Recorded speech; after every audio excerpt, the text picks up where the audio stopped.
Welcome to Talking and Signing. I'm Richard McCullough. Our goal is to bring you the latest news and information about hearing health and wellness. We are the first national radio program dedicated to the issue of hearing loss, which affects 60 million Americans. Throughout the hour, we'll share some tips, news, and information on people, places, and things dealing with the topic of hearing. If you have questions and comments, please visit our website. We'd love to hear from you. That's AmericanAbilitiesTV.com. Our goal is to get on radio stations across the nation and begin the conversation. On our program today, hearing loss and the military. The Defense Department established the Hearing Center for Excellence to help diagnose, treat, and rehabilitate hearing loss and auditory injury for the military. We now take a look at the ongoing efforts to address hearing loss among military service members and veterans. The Hearing Center of Excellence is really an advocating tool for the troops and for their awareness. And the injury that we're dealing with is subtle, it's invisible. And this invisible injury has a huge impact throughout the spectrum of their care, but also in their day-to-day jobs and responsibilities. If they can't hear and communicate, then their mission effectiveness drops. Their ability to interact with their families drops. The mission of the Hearing Center of Excellence is to heighten readiness and to continuously improve the health and quality of life of each service member and veteran through advocacy and leadership as it pertains to all aspects of the clinical continuum. Hearing is crucial to a service member because that is a critical sensor that improves their survivability at wartime. And the outcomes that we're identifying are the skyrocketing and building incidences of auditory injury. The service connection rates of hearing loss and tinnitus continue to increase, and our goal is to put a stop to that. Injury to the hearing apparatus is extremely important in the way that they are diagnosed through the triage system, in the way that they're managed in the initial treatment phase, and in the way that they're rehabilitated. The DoD and the VA are important aspects of every member's life in the transition. If we can create a seamless transition with full continuity of care, that'll be important to every member. Our goals over the next 5 years are to provide the seamless care for patients as they transition between the DoD and the VA, to have that data management system in place so that the continuity of care reaches the same end destination as the patient. We hope to be able to have an efficient system in place so that iterative process is routine, so that we continually scan the environment, look for opportunities to fill gaps, and provide translation of products into real outcomes. The ability to collaborate provides the synergy between the services that will really speed up that process. The invisible injury then in all of that is something that continues to need advocacy, because hearing loss, again, doesn't bleed and it doesn't manifest itself in overt ways, but it has a huge impact on the health, quality of life, and mission effectiveness for each individual. Auditory injury can occur from blasts, gunfire, and other loud noises, or from prolonged exposure to ambient noise both on and off duty. In many cases, military hearing loss and auditory injury are preventable. Our job is not done until we can absolutely stop the risk of hearing loss and effectively address this invisible injury. Annual examinations of hearing is vitally important for military personnel.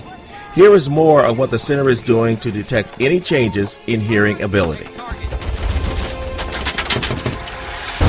As human beings in an industrialized nation, we experience noise levels that are damaging almost on a daily basis.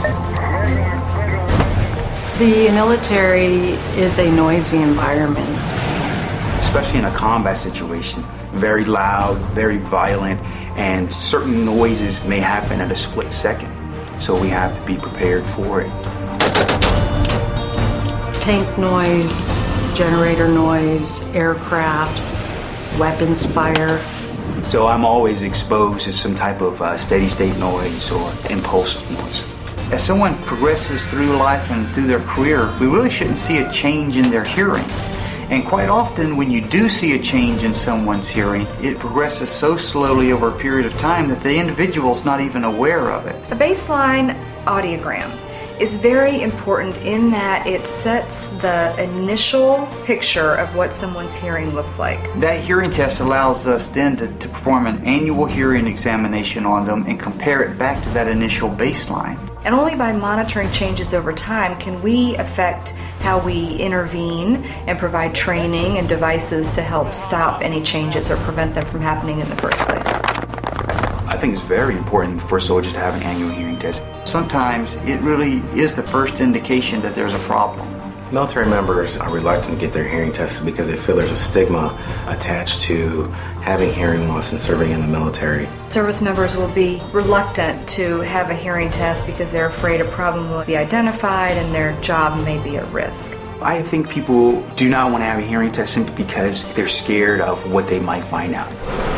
This is what you do for a living.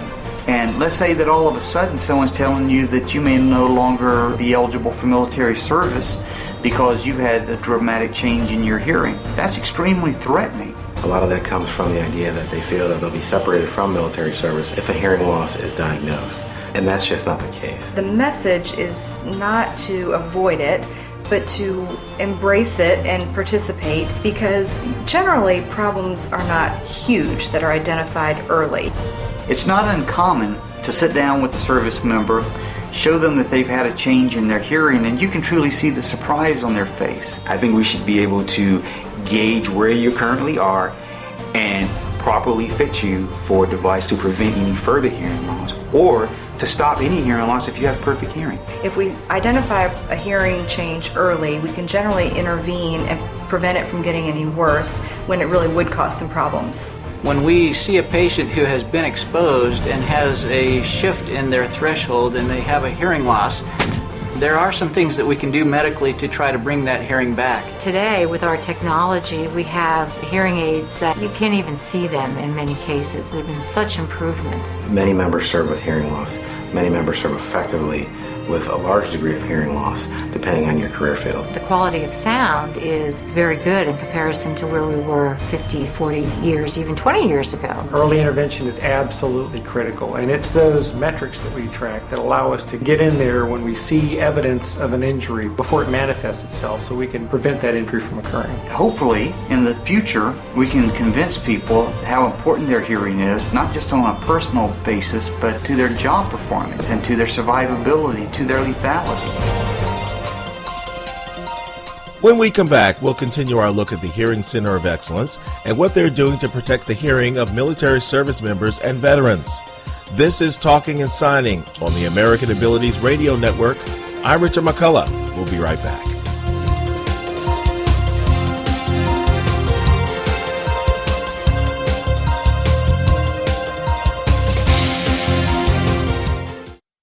Did you know Foxy Brown, Rush Limbaugh, and President Clinton have a lot in common?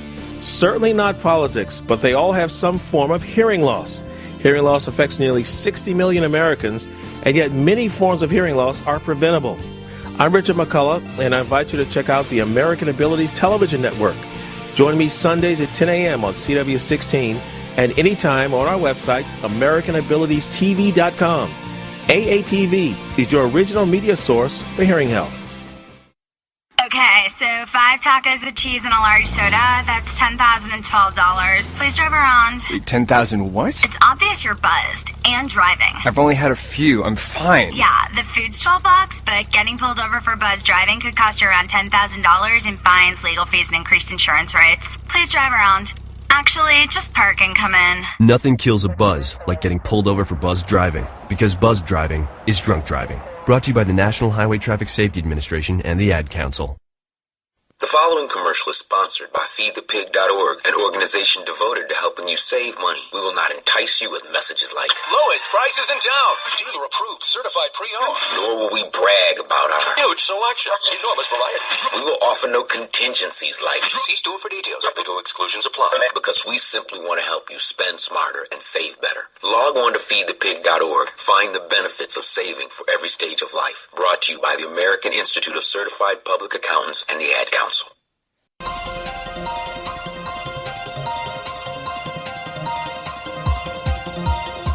Welcome back to Talking and Signing. I'm Richard McCullough.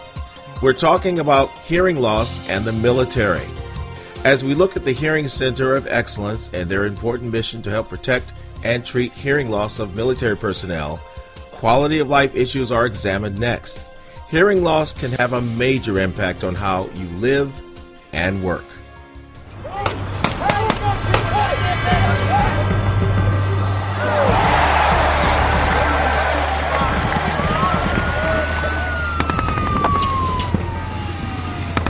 Hearing is an absolutely critical component of communication in terms of getting your job done and performing the mission. We in the military are very focused on the impact of hearing loss and hearing-related issues on job performance. If you incur hearing loss at a very young age through your military service, it has long-term consequences. Perhaps the greatest tragedy is that long-term effect of hearing loss on quality of life. Hearing is oftentimes overlooked as an invisible injury. It doesn't bleed, and oftentimes it doesn't hurt. It's unfortunate because it sneaks up on you over time. And by the time you notice the hearing loss, the damage is already done. Hearing loss has a significant impact on family relationships and quality of life. We are social animals. We rely on communication with loved ones, with friends, with peers. The quality of life largely depends on the people near and dear to us.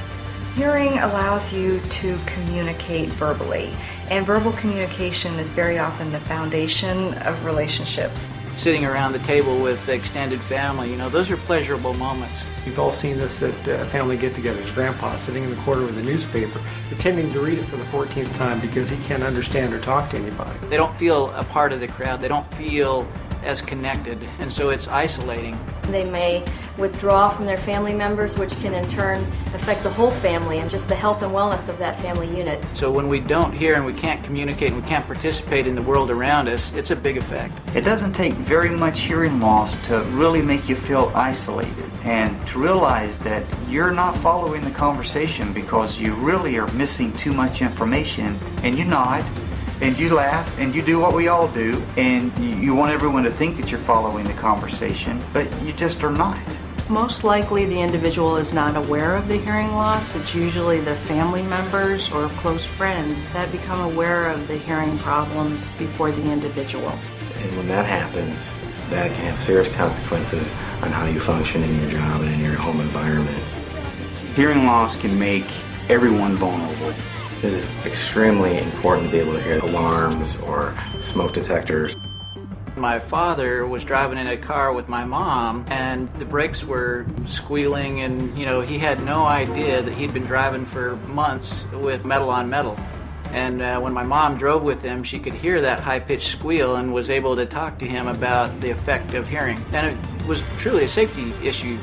It still shocks me how much trouble I have hearing, especially if I get into a group conversation such as a restaurant and there's any type of background noise. I always say that 90% of the time I have absolutely no idea what someone is saying. And that's very frustrating from a personal perspective. Hearing loss has been linked to depression. It's linked to anger and cognitive decline. Fatigue, increased anxiety. So those kinds of things will affect relationships with others when there's frustration on family members' parts, not being able to communicate, and vice versa. But the important thing to be aware of, once you have the hearing loss, it's permanent. Because once you get to the point where you have permanent hearing loss, now the options of treatment are very, very limited. You can see an audiologist, have an evaluation, and from the evaluation they can determine whether or not you would benefit from hearing aids. It's amazing the things that they can do with hearing aids these days and the benefit that people are receiving from them. However, one needs to be educated on the effects of noise and how they can prevent the hearing loss in the first place. It's very important that everybody take individual responsibility for their own hearing health to ensure that you have an intact hearing mechanism. It's not just going to affect your job. You need it in order to communicate and live a full and happy life. When we come back, we'll take a look at hearing health accountability. This is Talking and Signing on the American Abilities Radio Network, your original media source for hearing health.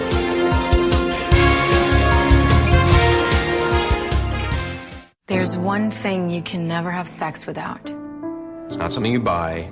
Or something you take. In fact, there's only one way to get it. It has to be given to you, freely. It's consent. Because sex without it isn't sex. It's rape. Consent. If you don't get it, you don't get it. It's on us to stop sexual assault. Learn how and take the pledge at itsonus.org. Did you know hearing loss affects 12,000 children born in the U.S. each year, making it the most common birth defect? My name is Richard McCullough, and I invite you to check out the American Abilities Television Network to find out the answers to these and other important questions about your hearing. Join me Sundays at 10 a.m. on CW16 and anytime on our website, AmericanAbilitiesTV.com. American Abilities Television Network, your original media source for hearing health. Right, mi cariño. So like I said, everything I learned about cooking, I learned from Grandma's empanadas. Shall we go again? Yep.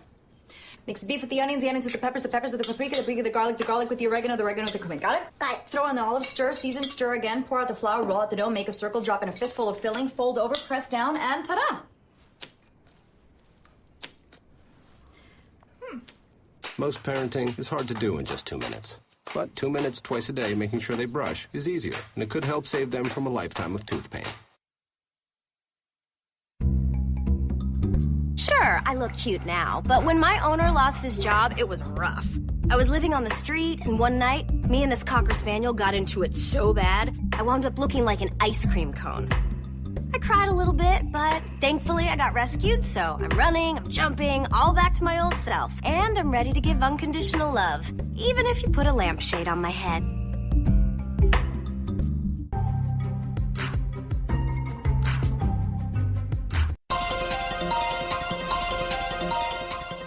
Welcome back to Talking and Signing. I'm Richard McCullough.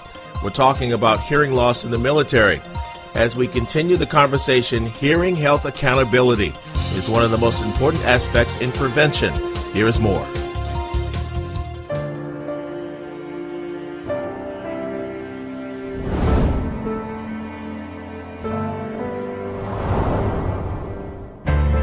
Let's go.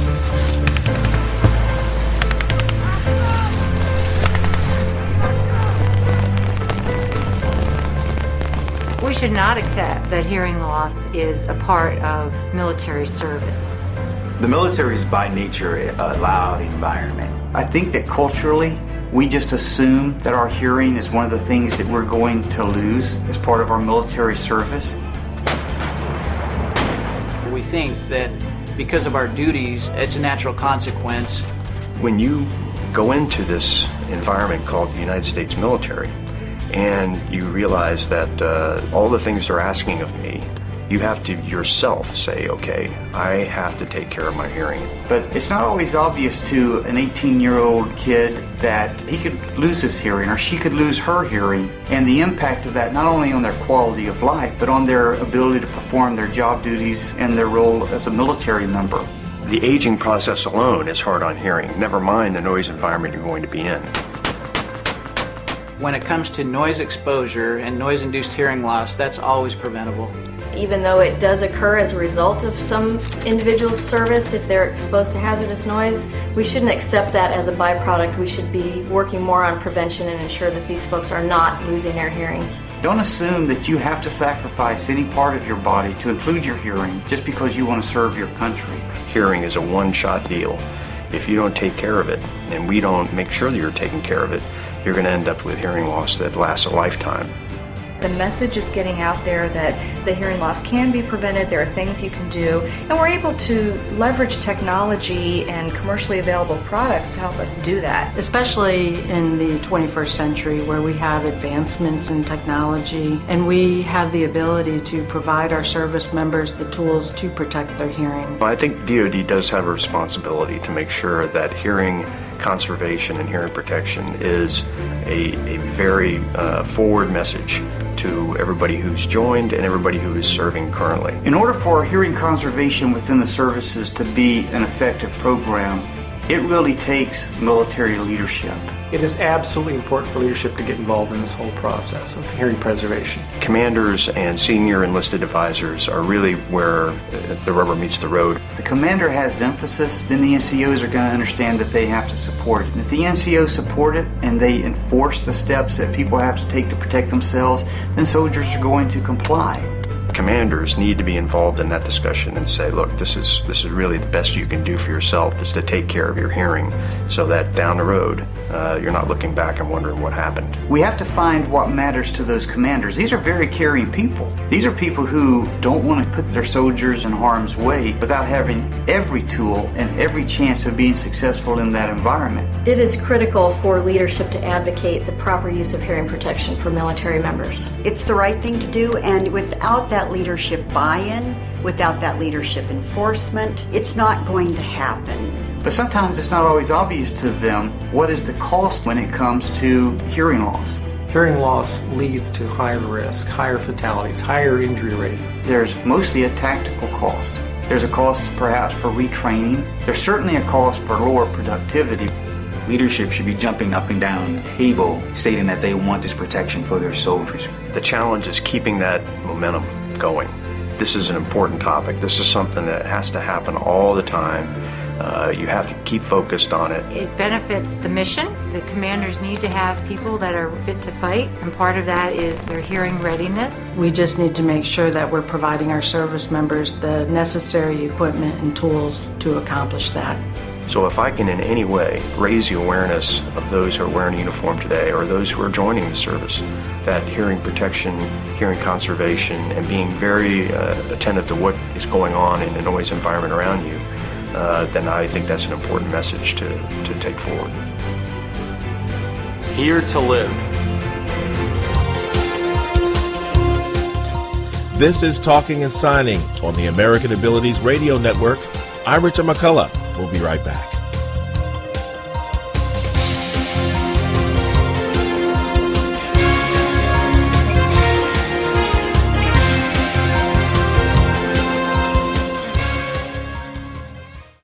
Did you know you could be losing your hearing a little bit each day and not even realize it?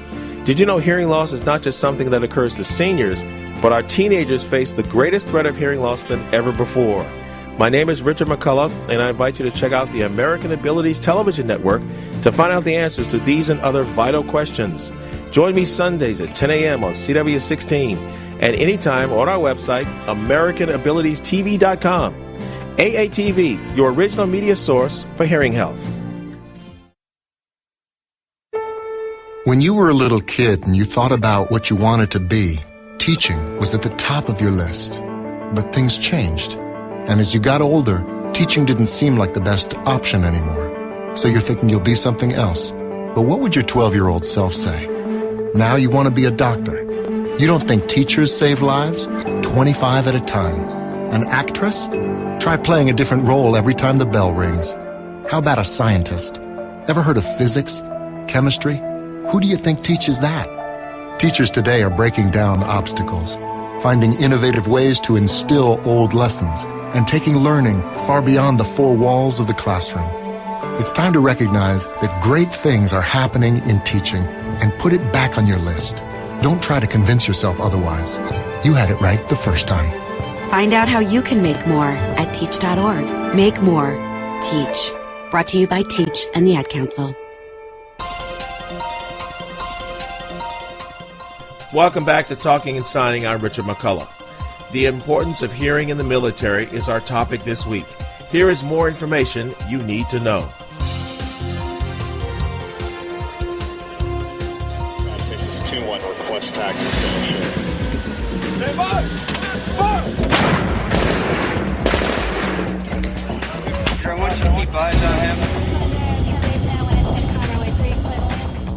We don't build a quiet military.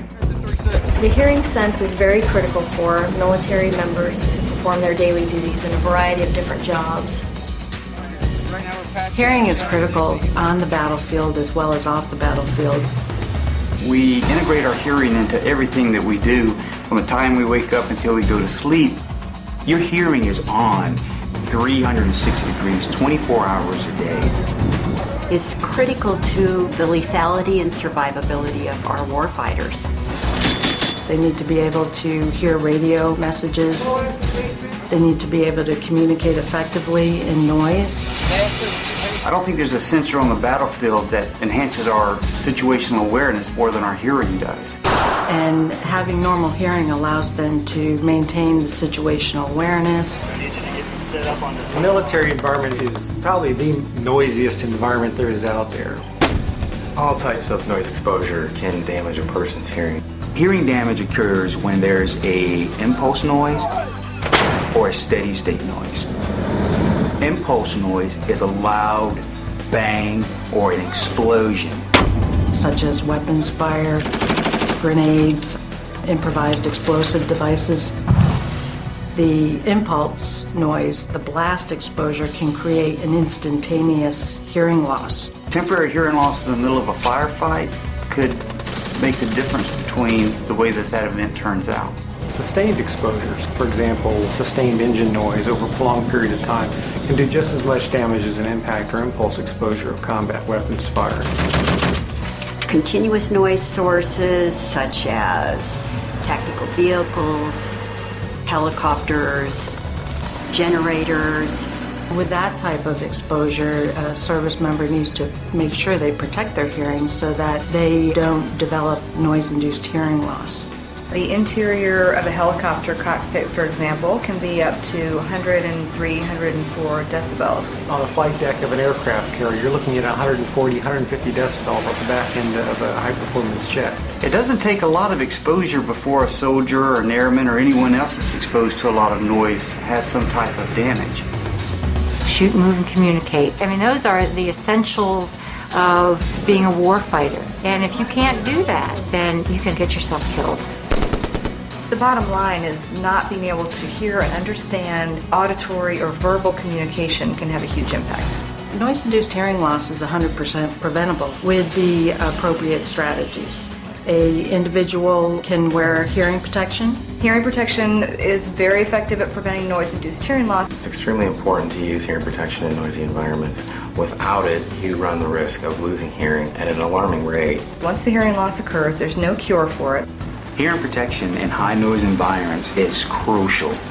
We have various hearing protection devices, so anything from earplugs to earmuffs to communication devices that have hearing protection already embedded in them. Oftentimes service members have this misperception that hearing protection will cause them to be deaf or they'll lose their ability to communicate. Whiskey Bravo, 6, 4, 7. Advanced communication devices allow for hearing protection and enhanced hearing abilities by actively reducing the noise.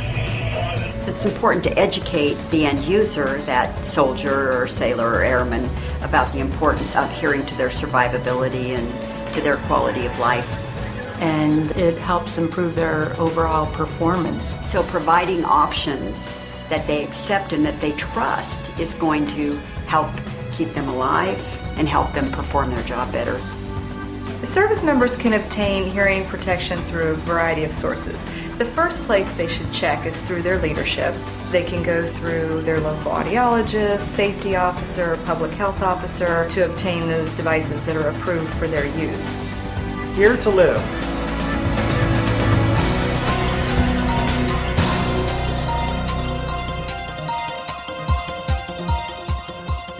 Talking and Signing is the first national radio program dedicated to the issue of hearing loss, which affects more than 60 million Americans.